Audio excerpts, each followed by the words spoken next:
Ndi niteka n'umunezero nsubire nkusuhuze nkuhakaze nshuti mukunzi wacu wowe ubandanya kumwe natwe ngaha kuri no mbonesha kure imwe rudende igushikiriza amakuru ibiganiro ndetse n'inkuru bigezweho biriko bivugwa irya nino mu gihugu c'u Burundi no hakurya y'imbibe z'igihugu c'u Burundi mu yandi makungu ndaguhaye kaze ndaguhaye mwiriwe neza cange mwaramutse bivanye naho udukurikira uherereye kuri uwu munsi w'Imana igenekerezo rya 12 Rusama 2024 ico utegerezwa gusa n'ugufyonda sabone cange subscribe nawe utarafyondako hama ukabandanya ushikirwa n'amakuru ibiganiro ndetse n'inkuru tubandanya gushikiriza bivugwa irya nino mu gihugu c'u Burundi mu bisata bitandukanye nk'igisata c'umutekano igisata ca politike igisata c'agateka kazina muntu igisata c'imigenderanire n'ayandi makungu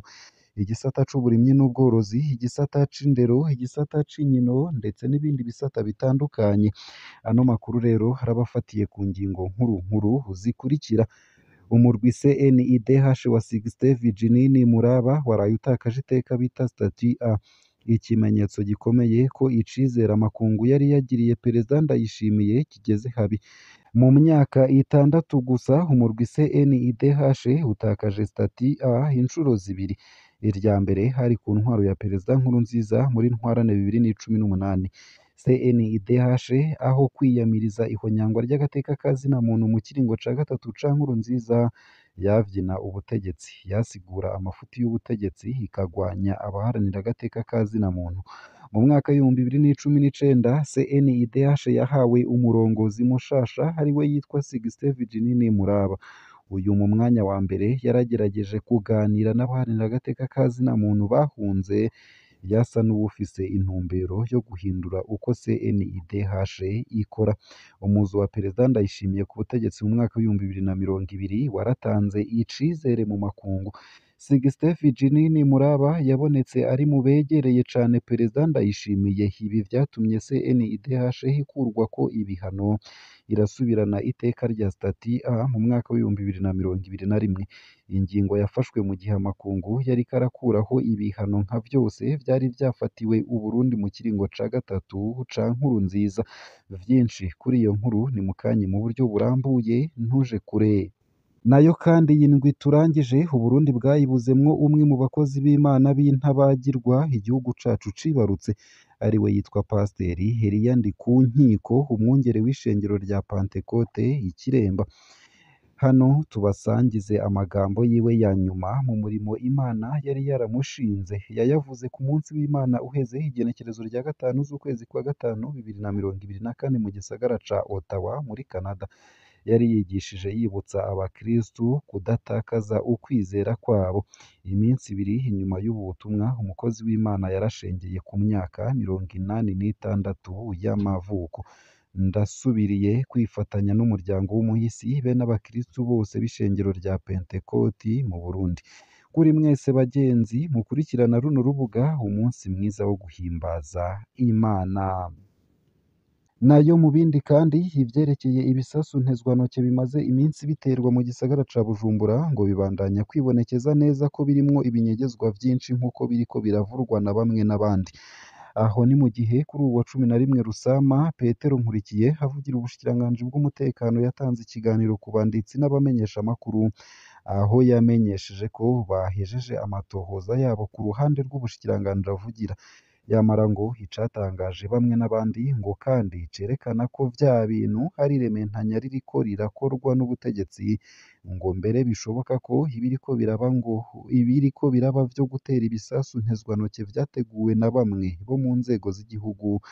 ngo nukubona hatacemezo na kimwe c'ivyo yashikirije yigeze yereka abarundi n'amakungu vyinshi navyo kuri iyo nkuru ni mukanyi mu buryo bw'idonido ntuje kure nayo kandi ivyashikiye abashingantahe n'urwaruka rw'abasore muri zone ya Cibitoke komine Ntahangwa mu gisagara ca Bujumbura bavuga ko ari ibisiga ubwenge nk'uko bivurwa na bamwe muri bo bavuga ko mu gatondo ka kare abapolisi bazindutse gusaka muri iyo zone Cibitoke imbere yo gutangura ico gikorwa batubwiye ko babasohoye mu mazu yabo ngo baca babajana kwicarikwa ku kibuga mu kubatwara ngo yaba uwufise ivyangombwa canke n'uwutabifise ngo nta n'umwe basiga ngo yapfa kuba hari umugabo canke umusore gusa baca bamutwara ku kibuga c'umupira w'amaboko uko vyokorwa kose igisata ico ari co cose cabwirizwa gukora cubahirije amategeko na cane cane hubahirijwe agateka n'uburenganzira bwa zina muntu isayo gusa ayo hamwe n'ayandi ni mukanyi mu buryo burambuye ntuje kure ico utegerezwa gusa ni ukumanuka munsi y'ino video hama ugafyona imbere y'ijambo Isange TV haraba handitse ijambo sabone canke subscribe urafyondako hama uba udushikirije intererano yawe yo kuja turakuronsa amakuru ibiganiro ndetse n'inkuru tubandanya gushikiriza ano makuru ku buryo burambuye ntunyemerere nyatangurire kuri ino nkuru ivuga ko umurwi CNIDH wa Sixte Virginie Muraba waraye utakaje iteka bita stati A ikimenyetso gikomeye ko icizere amakungu yari yagiriye perezida Ndayishimiye kigeze habi mu myaka 6 gusa umurwi CNIDH utakaje stati A inshuro zibiri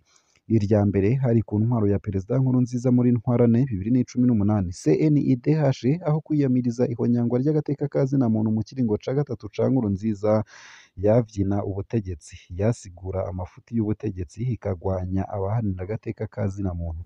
mu mwaka w'ibihumbi 2019 CNIDH yahawe umurongozi mushasha ariwe yitwa Sixte Virginie Muraba uyu mu mwanya wa mbere yaragerageje kuganira n'abahanira agateka kazina muntu bahunze akaba yasa n'uwufise intumbero yo guhindura uko CNIDH ikora umuzi wa perezida Ndayishimiye ku butegetsi mu mwaka w'ibihumbi 2020 waratanze icizere mu makungu Sixte Virginie Muraba yabonetse ari mu begereye cane perezida Ndayishimiye ibi vyatumye CNIDH ikurwa ko ibihano irasubirana iteka rya stati A mu mwaka w'ibihumbi 2021 ingingo yafashwe mu gihe amakungu yariko arakuraho ibihano nka vyose vyari vyarafatiwe Burundi mu kiringo ca gatatu ca Nkurunziza ariko imyaka yagiye yerekana ko vy'ukuri hatacahindutse CNIDH yasubiriye kugwanya abahanira agateka kazina muntu igerageza gufukira ivyaha bikomeye bikorwa n'intwaro ya perezida Ndayishimiye mu myaka 5 amaze arongoye CNIDH Sixte Virginie Muraba ntarigera yemeza ko inzego z'igihugu zanyuruje abantu bakaburwa irengero na bakeyi CNIDH yagerageje kwemera yavuze ko iriko iratohoza ni ukuvuga iriko irakora raporo ku mwaka w'ibihumbi 2021 amatohoza itigeze isubira kuvuga ahandi naho ivuga ko abantu babuzwe irengero ariko ikanga kuvuga inzego zabanyuruje ivyo bituma ivyo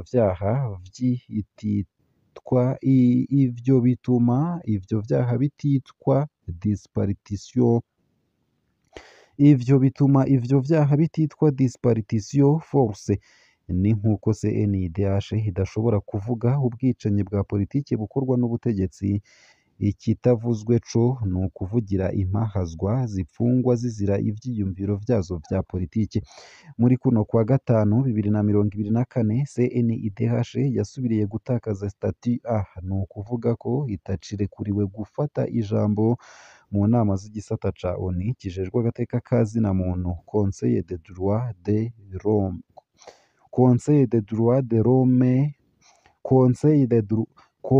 des droits de l'homme ni ukuvuga kandi ko igiye gutakaza iyi mfashanyo ihabwa n'amakungu gutakaza stati A bisigura ko umurwi w'igihugu ujejwe agateka kazina muntu utaba wigenga koko